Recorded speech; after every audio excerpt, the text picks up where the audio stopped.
Alors, écoutez, les arrêts maladie vont être bien moins indemnisés. On en parle après. Le 1er mars et dans le privé à partir du 1er avril. Pourquoi? Parce que le coût des arrêts maladie a doublé entre 2017 et 2024. Et le problème vient notamment des petits arrêts maladie. Alors, oui, probablement. Ça dépend en fait des secteurs. Je me souviens qu'on a vu passer un reportage sur la mairie de Paris et là, sincèrement, il n'y avait aucun doute. On était vraiment dans une politique de l'abus.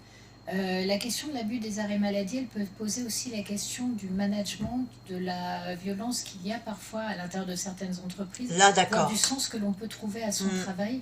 Je pense par exemple à la question des abus, des arrêts maladie à l'hôpital, où là on voit vraiment que c'est un dysfonctionnement. Voilà, donc là, qu'est-ce qu'ils vont faire? Alors, c'est surtout ça que je voulais vous faire entendre, c'est que, justement, ils vont diminuer le remboursement des arrêts de maladie.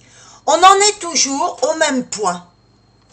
C'est-à-dire qu'on va mettre un pansement, donc on va aller taper sur le salarié, parce qu'il va s'arrêter une journée, 2 journées, 3 journées. Moi, je me rappelle une patronne qui me disait, sa sœur était instite. Et elle avait,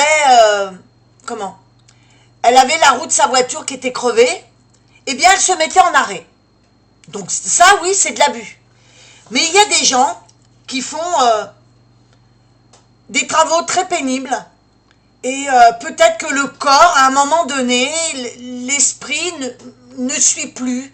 Donc ils ont besoin d'une journée ou deux pour se reposer, parce que derrière, il y a un management qui est imposant et qui fatigue le salarié.